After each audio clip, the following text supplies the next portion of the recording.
Damos gracias por esta noche, gracias por permitirnos un día más de vida, gracias por poder estar aquí. Padre, bendice este tiempo en el que podamos estar acá reunidos y escuchando de tu palabra, Padre. Este, Ayúdanos a que toda esa, pues, enseñanza que podamos escuchar entre hasta nuestro corazón y podamos de verdad entenderla, comprenderla y obedecerla.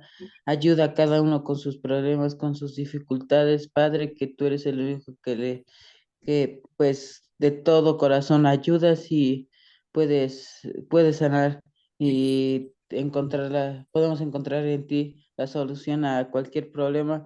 Muchas gracias por la vida de mis hermanos y de mi primo, y ayúdanos a poder tener toda la atención en esta clase. En nombre de Cristo Jesús. Amén. Amén. Gracias, mi David. Pues vamos a seguir entonces con segunda de Corintios, como habíamos estado mencionando hace una semanita.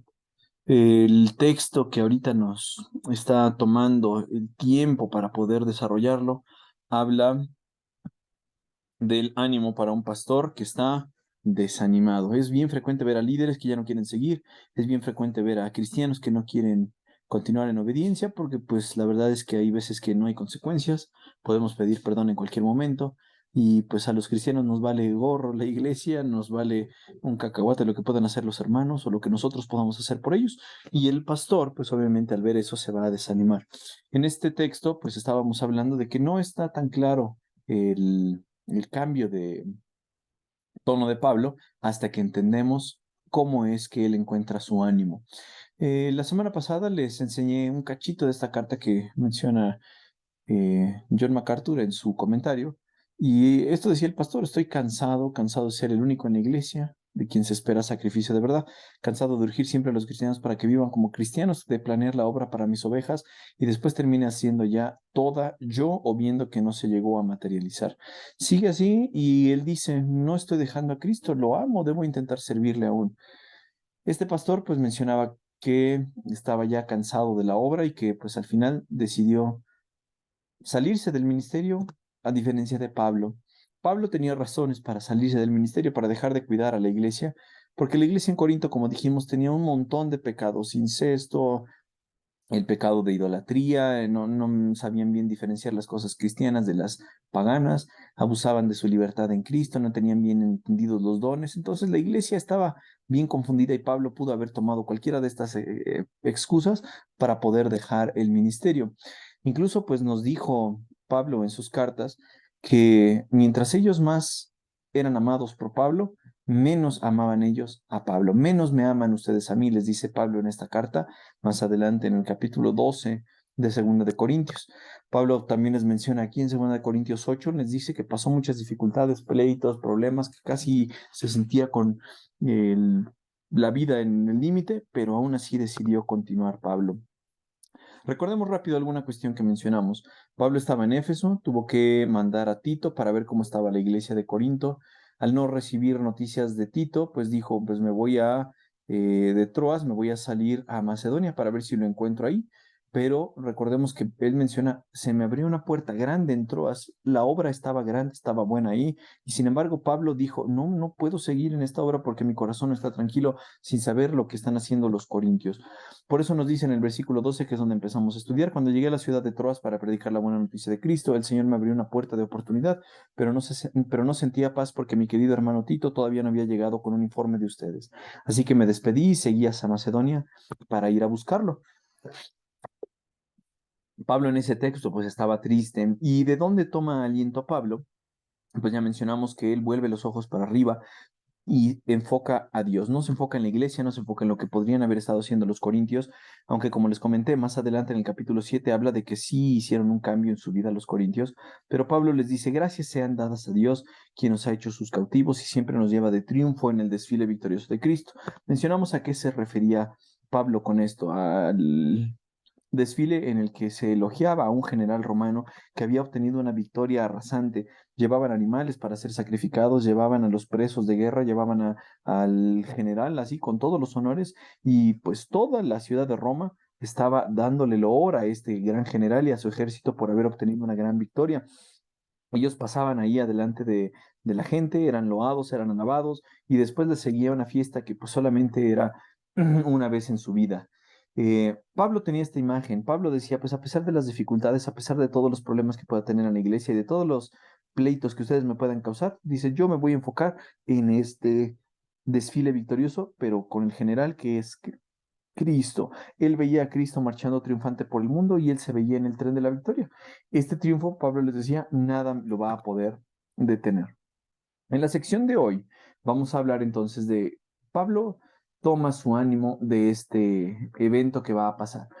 Bueno, tal vez hasta podríamos decir que ya pasó cuando Cristo derrotó la muerte, Cristo en la cruz derrota el pecado, nos salva, pero todavía falta que se complete, todavía falta que pues seamos exaltados en el cielo. Y Pablo está hablando de que este panorama, estas cuestiones que él puede estar viendo de cómo Dios va a obrar, en realidad él las considera unos privilegios. Privilegios, interesante, como les decía en señas, en lengua de señas mexicanas, privilegio es algo que se describe así, que Dios escoge. Dios escoge, Dios te da la oportunidad o el privilegio de algunas cosas que puedes admirar o añorar en tu vida cuando te ocurren. Por ejemplo, Pablo decía que él tenía el privilegio de que Dios lo dirigiera. Pablo decía que él tenía la victoria prometida en Cristo. Pablo decía que era un privilegio ser una influencia para Cristo. Pablo decía que él se gloriaba y se alegraba en poder agradar a Dios en Cristo. Y Pablo se alegraba del poder de Cristo.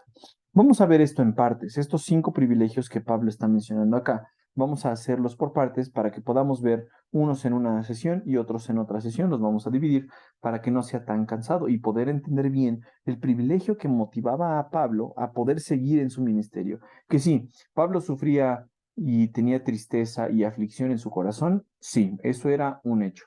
Pablo se podía sentir triste, sí, pero al ver el triunfo de Cristo, él podía decir, vale la pena todo ese sufrimiento, toda la tristeza para continuar siendo fiel.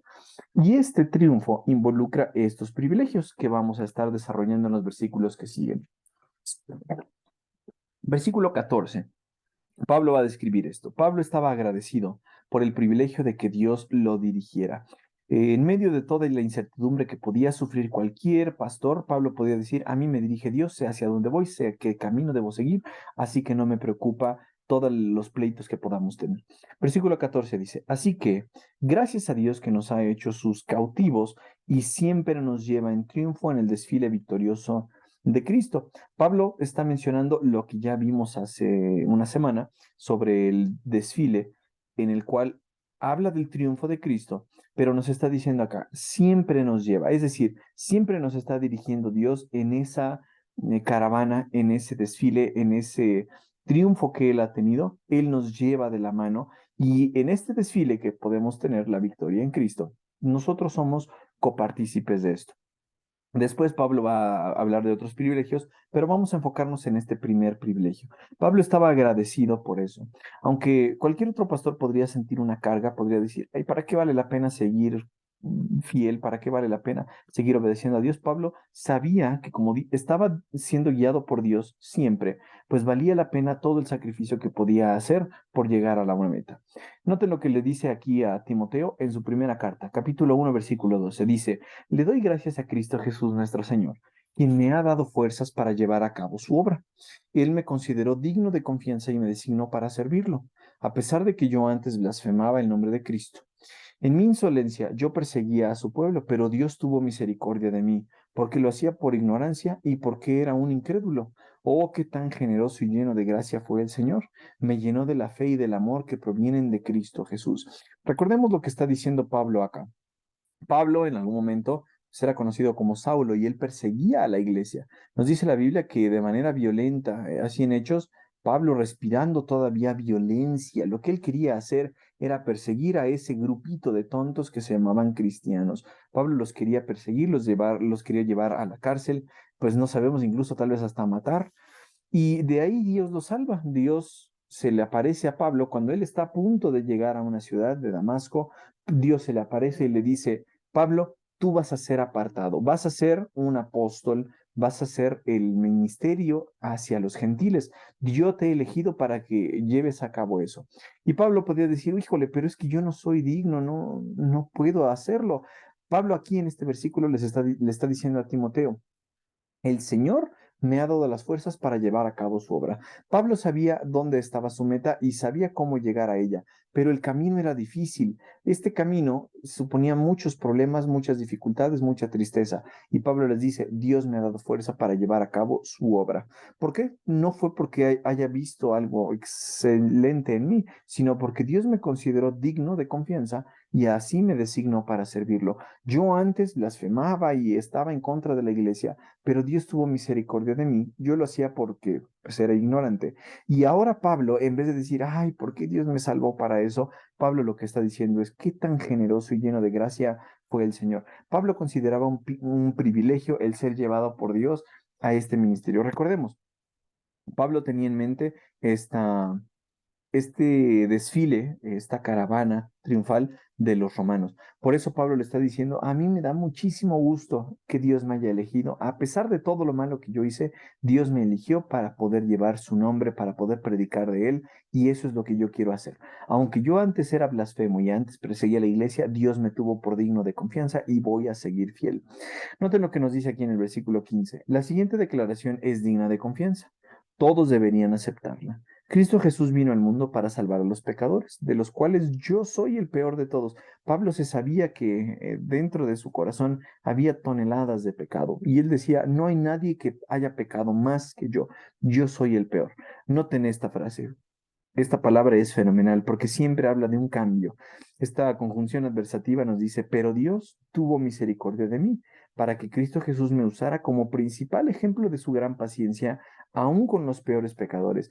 Pablo, después de haber sido convertido así, les podía decir a los demás, ¿saben qué? Pues no hay cosa que el perdón de Dios no abarque, no hay pecado tan grande como para que Dios no lo limpie, no lo perdone. Miren a mí, yo antes era de lo peor, pero ahora Dios me ha salvado y me ha designado como su apóstol. Les dice, de esta manera otros se darán cuenta de que también pueden creer en Él y recibir la vida eterna. Que todo el honor y toda la gloria sean para Dios por siempre y para siempre. Él es el Rey eterno, el invisible que nunca muere, solamente Él es Dios. Amén. Si Pablo se enfocaba en solamente sus circunstancias, en el sufrimiento, en la tristeza, en el dolor, en la adversidad que tenían los de Corinto, pues obviamente él se iba a mantener triste, iba a decir, bendito, ¿en qué me metí? La iglesia no funciona bien, pues ¿qué hago aquí yo sirviendo?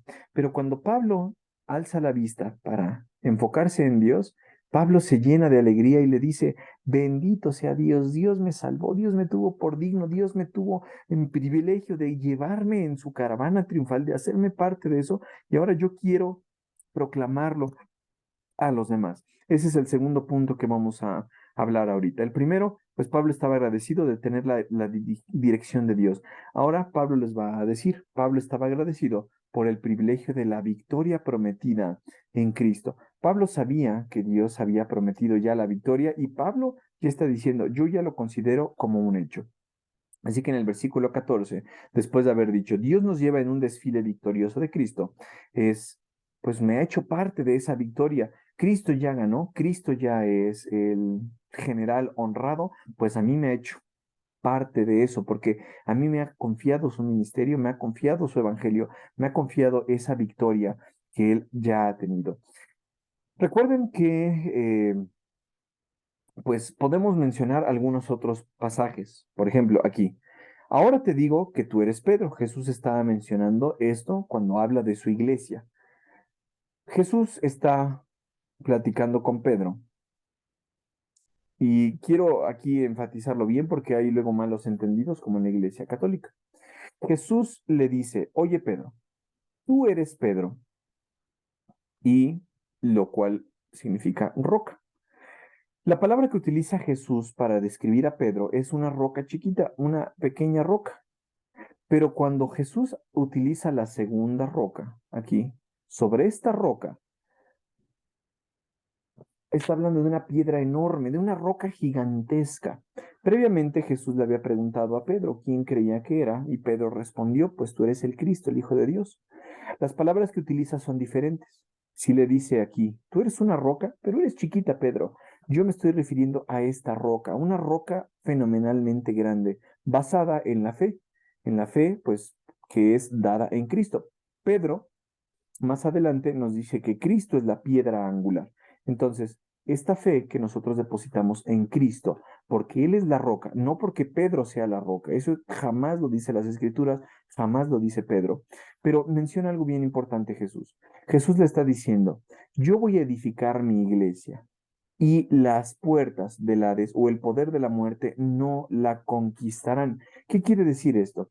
Que Jesús ya tiene la victoria, que la iglesia que Cristo edifica sobre esta roca, su iglesia, nada la puede destruir. Oye, pero si juntamos 10,000 demonios, ¿van a poder tumbar la iglesia? La verdad es que no. Si juntamos 10,000 millones de demonios al mismísimo Satanás, no pueden contra la iglesia, porque les está diciendo Jesús, el poder de la muerte no va a poder prevalecer contra mi iglesia. Y de esa victoria es la que habla Pablo.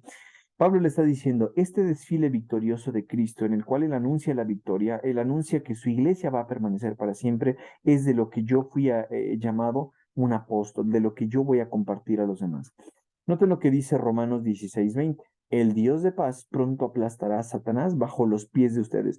Uno podría pensar que en este desfile victorioso solamente Cristo iba a ser loado, pero en este pasaje aquí de Romanos se nos dice que nosotros somos copartícipes de eso. Y podríamos pensar, ah, bueno, Cristo ya derrotó a Satanás. Pues sí, Cristo derrotó a Satanás y Satanás también va a ser derrotado debajo de nuestros pies y eso es lo que dice Pablo en su epístola hacia los romanos.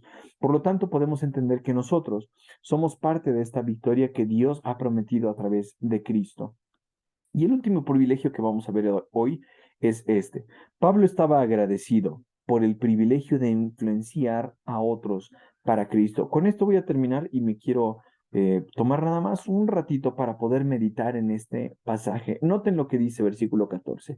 Ya vimos tres privilegios de cosas que estaban pasando en la mente de Pablo por este desfile. Gracias a Dios quien nos ha hecho sus cautivos y siempre nos lleva en triunfo en el desfile victorioso de Cristo. Ahora viene la segunda parte. Ahora nos usa para difundir el conocimiento de Cristo por todas partes como un fragante perfume. Yo la vez pasada les comenté que William Barclay dice que cuando pasaba toda la multitud, antes de que llegara el general, como que le iban abriendo paso, iban anunciando que él venía. Había unos sacerdotes que llevaban incienso y el incienso, pues la gente lo podía percibir, la gente lo podía oler. Unas personas, como lo vamos a ver más adelante, pues percibían ese incienso con gozo, como por ejemplo los romanos. Pero había otras personas que no percibían ese incienso como gozo, como los cautivos, porque ellos se dirigían a la muerte. Eso lo vamos a ver primero Dios la otra semana. Pero aquí quiero nada más que vean esto. Ahora nos usa para difundir el conocimiento de Cristo como un fragante perfume, como ese incienso que van todos ahí anunciando. Ya viene el general, ya viene, noten aquí el humito, la gente puede saber que viene el general. Bueno, así es como Pablo se está describiendo. Unos pueden decir aquí, como en Romanos, noten este versículo 14 del capítulo 10. Pero ¿cómo pueden ellos invocarlo para que los salve si no creen en él? ¿Y cómo pueden creer en él si nunca han oído de él? ¿Y cómo pueden oír de él a menos que alguien se lo diga? ¿Y cómo irá alguien a contarles si ser enviado? Por eso las escrituras dicen, qué hermosos son los pies de los mensajeros que traen las buenas noticias. Pablo está diciendo así de la gente, de una multitud de personas, muchas personas. Y Pablo hace la pregunta, ¿estas personas cómo van a poner su fe en Jesús? Primero tienen que escuchar de él. ¿Y cómo van a escuchar de él si no hay alguien que predique? Por lo tanto, debe haber alguien enviado hacia ellos para que predique las buenas noticias y después esta multitud se convierta y sean salvos. Pero si no hay nadie que les predique, pregunta Pablo, ¿cómo se van a convertir? Lo que Pablo está mencionando aquí en este versículo es que él predica el evangelio como ese fragante perfume, como ese incienso que llevaban aquí adelantito los sacerdotes, anunciando que ya venía el general, Así Pablo estaba predicando este fragante perfume del Evangelio para que la gente pudiera escuchar las buenas noticias y pudiera creer en él. Noten que esto lo considera Pablo como un privilegio. Pablo se considera como un privilegio para poder influenciar a los demás, para poder anunciar a los demás. No se considera como una carga, no se considera como alguien, ay Señor, pues ¿para qué me elegiste a mí? Pablo les dice, pues esto me encargó Dios, no les pido que hagan otra cosa más que oren por mí.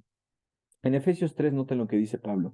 Por la gracia y el gran poder de Dios, se me ha dado el privilegio de servirlo anunciando esta buena noticia. Repetimos, Pablo consideraba esto como algo que Dios lo había escogido y Pablo quería ser fiel hasta el final anunciando el Evangelio de Dios. Aunque yo soy el menos digno de todo el pueblo de Dios, por su gracia Él me concedió el privilegio de contarles a los gentiles, o sea, a los que no son cristianos o judíos, acerca de los tesoros inagotables que tienen a su disposición por medio de Cristo. Entonces, Pablo había sido salvo por Dios. Pablo había recibido el mensaje de Dios cuando fue convertido en Damasco y después Pablo fue enviado hacia los gentiles para poder predicar. Y ahora Pablo lo hace con una sonrisa. Si pudiéramos hacer grande aquí la cara de Pablo, lo veríamos así. Pablo estaba sirviendo con gozo a su Señor. Y sí, a pesar de que a veces se preocupaba por la iglesia, a veces la iglesia era malagradecida, a veces la iglesia no le importaba lo que sufría Pablo, Pablo dice, yo quiero con el poder de Dios cumplir con esa misión que me ha dado. Primera de Timoteo 1, noten lo que dice. Le doy gracias a Cristo Jesús nuestro Señor, quien me ha dado fuerzas para llevar a cabo su obra, como ya lo vimos.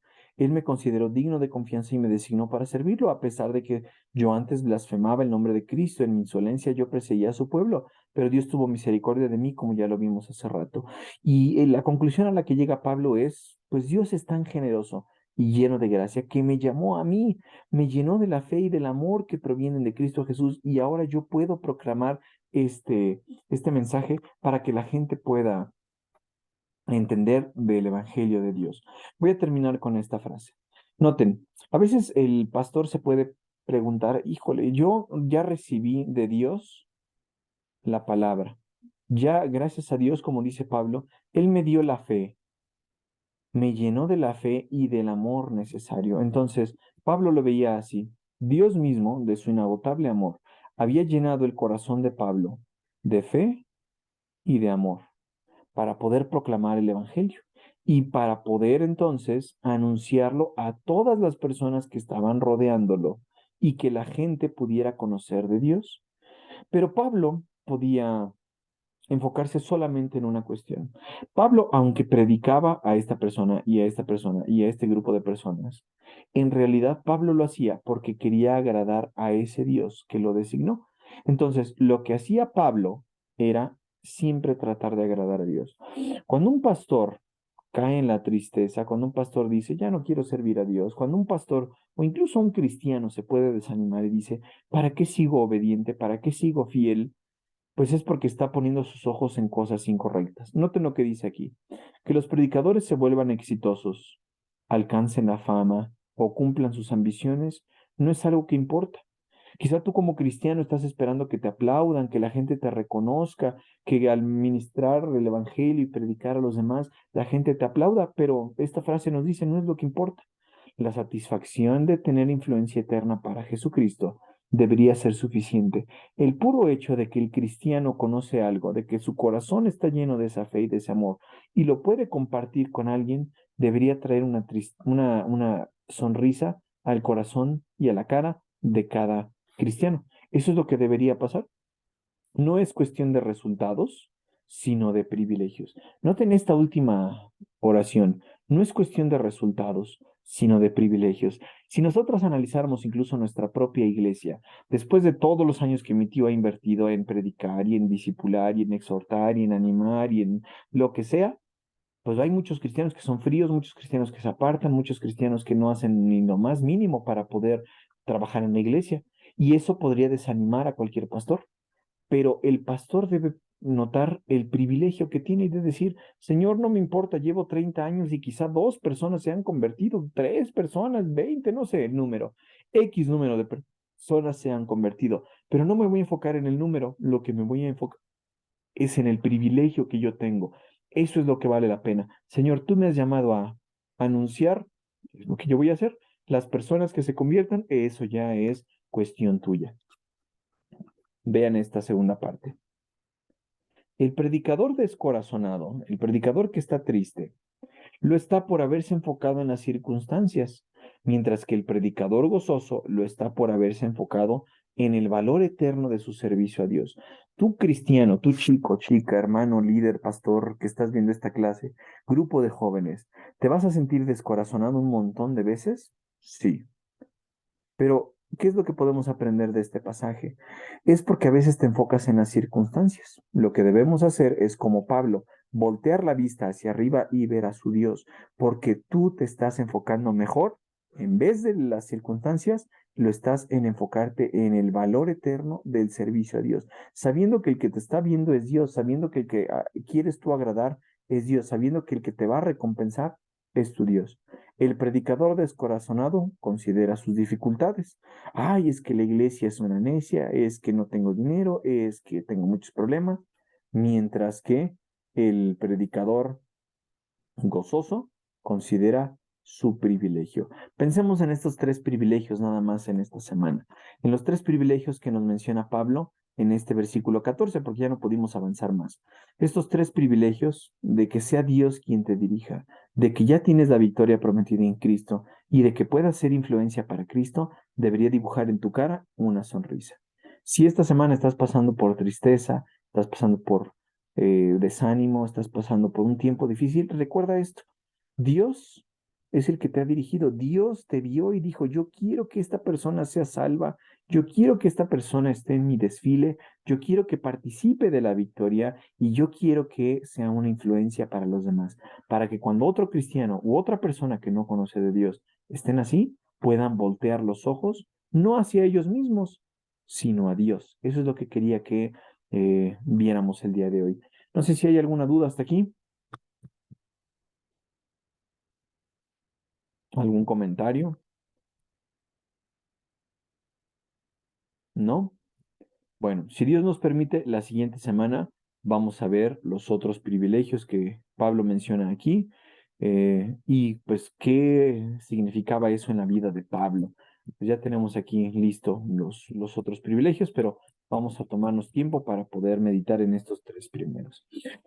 Si no hay dudas, le voy a pedir por favor a Areli que nos despide en oración.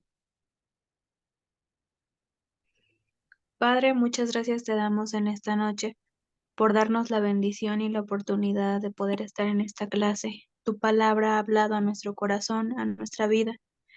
Tu palabra nos ayuda, nos alimenta y de esta manera hemos aprendido cuán importante y cuán valioso es confiar en ti y creer en ti con todo nuestro corazón. Aunque pasemos por momentos difíciles, por problemas, por Dios eterno, tantas cosas, tú conoces las situaciones, te pedimos nos sigas ayudando, que haya cada día más fe y amor por ti, Padre Celestial, y que nunca nos apartemos de ti, al contrario, nos aferremos a aquel sacrificio que tú hiciste en la cruz del Calvario para la salvación de todos nosotros. Muchas gracias por todo te damos, en el nombre de tu Hijo Jesucristo. Amén. Amén. Muchas gracias, Areli.